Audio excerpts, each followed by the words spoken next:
I'm big on the screen. I mean, you're the star. So, all right, Frankie. This is just an informal, starting officially now. This is just an informal video to introduce people who are already interested in the Last Shark documentary to you, like your crew, and just to kind of touch upon how you got involved with this whole thing. So, who are you? What's your name? And how did you get involved with this whole thing? So I'm Frankie Chipperoni. About a little over 2 years ago, DeVette, the original director, actually called me with a crazy idea. He wanted to do a swim marathon to Dyer Island. After being away for 2 years working on other marine mammal conservation projects, he had come home to Hans Bay, South Africa, and realized that there had been a complete disappearance of great white sharks. And what had used to been known as worldwide as the white shark capital of the world hadn't seen sharks in over 2 years.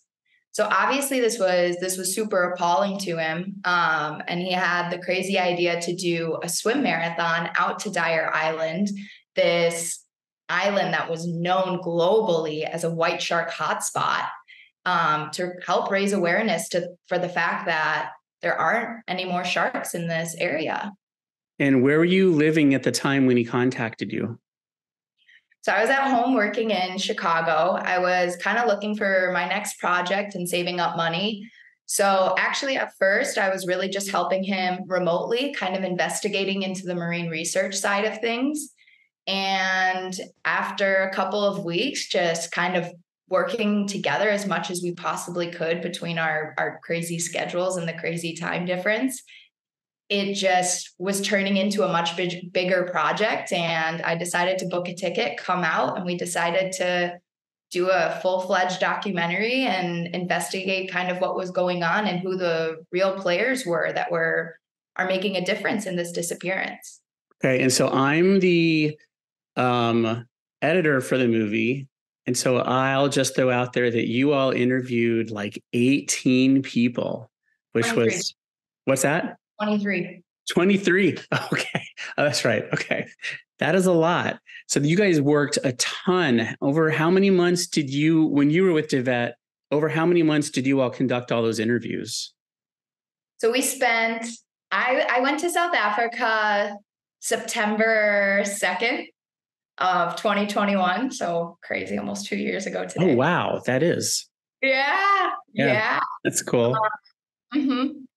So I flew down to South Africa beginning of September, and I stayed there through mid-November. And over the course of those 2.5, kind of 3 months, we not only interviewed over 23 people, but we also traveled up the entire coast from Cape Town through the Wild Coast, through the Garden Route, all the way up to KwaZulu to investigate the KwaZulu-Natal shark boards as well, which is a government-funded operation set to protect swimmers by using shark calling nets in the form of feather protection up on the eastern coast of South Africa. And we'll definitely be mentioning that in the movie. The shark boards are a topic of interest. So now let's fast forward to 2023. In my hands here, in this little thing right here, this is a copy of something that was shipped from South Africa. How did we get in possession of all this data where all the interviews are? Can you briefly talk about that? Which is basically like how you became the director. Yeah, I got a lot to say about that. I think the starting point to come off of from that is that if you asked me 2 years ago if I thought I'd be here, I would say absolutely not. This is not kind of where I saw the project going and everything turning out. But what's happening now is incredible. So unfortunately, we paused filming because of the second wave of the pandemic, and DeVette was looking at first for possibly a bigger organization to pick up the film, some other funders. He was trying to edit it himself for a while, but the whole team was working voluntarily, and we all kind of had this point where we had to get back to work, we had to save some money, and we had to figure out what was next for the rest of us. Right. Right. So I actually spent last year working back with Sea Shepherd. I was their marine biologist, and I was working for their IUU campaigns in Gabon, researching shark mortality in fishing nets. So clearly I realized I have this thing where I don't like sharks in nets. And after that, I came down to Mexico to pursue my dive master, to just get a little bit more time in the water, more experience in the water, and see how I could use that to continue advocating for marine life. And through that process and through this time, I realized that the project was still kind of sitting there. DeVet actually ended up getting his dream job and is now full-time in the bush working as an anti-poacher. So he's just way too busy at the moment. And after a lot of conversations, we decided that it would be best if I kind of took over this role, this project, because at the end of the day, this story still needs to be told. Yeah. Yeah. Sharks are still getting caught in the nets. No more delays. Yeah. The time is now. So, yeah. And then I ran into you on a Facebook group about like outdoor jobs and stuff. And you posted and you're like, hey, I've done a lot of ocean conservation. And I was already working in ocean conservation. Ironically, I just thought about this the other night. I was working on another project that has to do with nets. And I didn't even think about that. Open net salmon farming. That's my whole thing.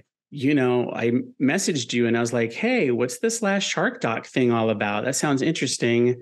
And then you're like, yeah, it's a real bummer. We can't find an editor right now. We have zero budget. So if we found one, he'd have to be willing to work for free. And I was like, I do all my conservation work for free, for better or for worse.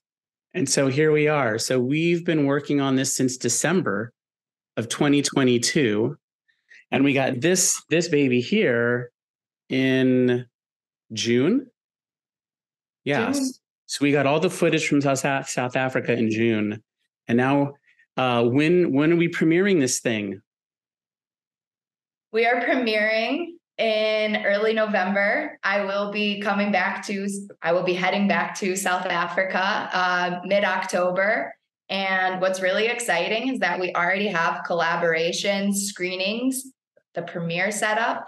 And we're also working on getting some on-the-ground campaigning started, as well as surveying. So the whole idea is to not only premiere and screen and help share this story with South Africa, but to also, create that community momentum and come back after all of this work with some more data for not only the government, but also a lot of the organizations that we're working with, so that we can continue to show the government that.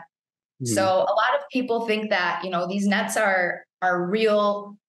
It's a real barrier, and it's from fence. A fence. Yeah. And that's just not the truth.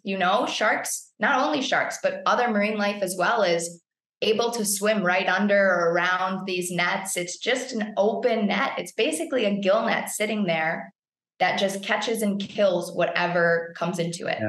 Yeah. Let's see. What is a day in the life of, what is a day in your life like right now as the director?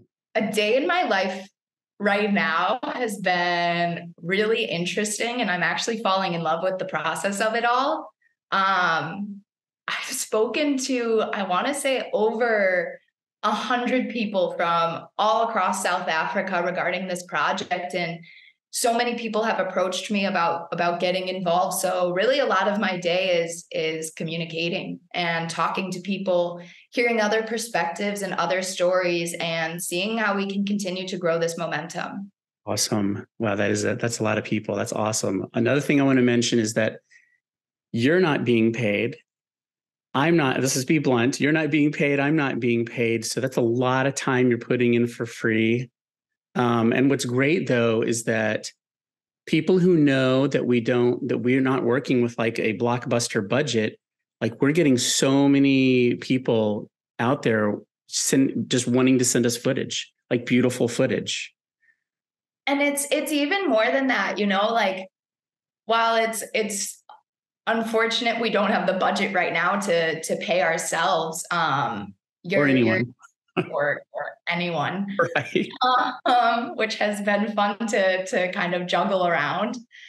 I It's more mean, than that because I think the beautiful part of it is that we're really seeing the community in South Africa excited for this film and really wanting this. yeah, I mean, yeah, they've helped come together to donate food, drinks, venues, my flight tickets, footage, free work. People yeah. are all coming together and really wanting to be a part of this story, and that's what makes it really special. Money hasn't it's been a tricky part for us for sure, but Yeah. it still hasn't stopped us, and Right. that's what's really cool. Yeah. As long as ramen and peanut butter exists, we'll be okay. Oats. I mean, Oats. oats 3 times a day. I don't have the budget anymore for peanut Right. butter. It's Right. expensive on the island. My main go-to is like black beans with some garlic and onions, and I just kind of keep it on the stove. That's Anyway, a good one. um, yeah. So not to drive the point home too hard, but if anyone's watching this and they would like to help us donate, like for important, like we both figured we might end up doing this pro bono. But like if we ever needed to pay for something like color grading, which is pretty important, or professional sound grading, which is, I always like to say that's not in my wheelhouse. I can edit a movie, but sound grading, sound mastering, color grading aren't really my things. How would someone donate to help us possibly cover those costs? Absolutely. I mean, I think, that really drives home the point that this is something that we really care about. And this is something that we see so much importance in. And not only that, but this story really hits the soul because it is really scary to see how much these shark populations are declining. And Yeah, that's why it's awesome to see people really jump in to help where they can because people are really concerned. Um, of course, we're still looking for the money to make this film as beautiful as possible, and help this story be told in the best way we possibly can. And not only that, but to also help us with campaigning in South Africa to make yeah, sure that I can go across the coast, to make sure that I can make it up to KwaZulu for those screenings and for that some of the campaigns on the netted beaches, and really get there and be able to talk to local people and get their opinions on the nets and on what's going on. But what's really exciting is that we have a lot more people on board right now, and that even includes a fiscal sponsorship. So we even have a really wonderful group of collaborators in South yeah. Africa where they're helping us.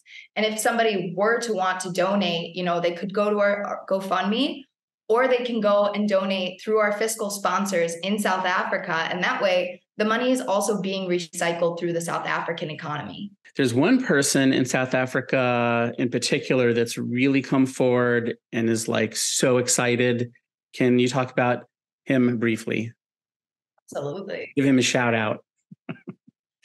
One of my favorite people in the entire world is my community coordinator, events planner, basically just kind of my South Africa everything at the moment is Jethro Perry. And he's just been the most helpful, dedicated, and caring person to have.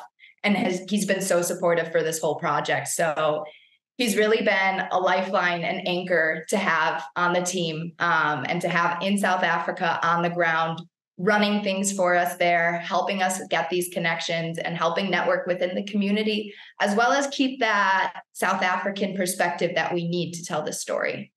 Where's he based out of? And is he affiliated with any specific organization? So he's from Cape Town and he works for Sentinel Ocean Alliance, as well as he's actually an intern for Parlay TV right now. All right, before we go, what's next, Frankie? What's coming up? Thanks to our donors and the wonderful community of South Africa, my flights have been donated. So I will be heading to South Africa, middle of October, setting up. In the beginning, we have a few sunset panel sessions with Parlay TV. Then we have our premiere in the beginning of November. Following that, we have a lot more screenings with our collaborations. And then I will be heading up the coast to hit Mossel Bay, Plettenberg Bay, and KwaZulu-Natal for further screenings and campaigning. Awesome.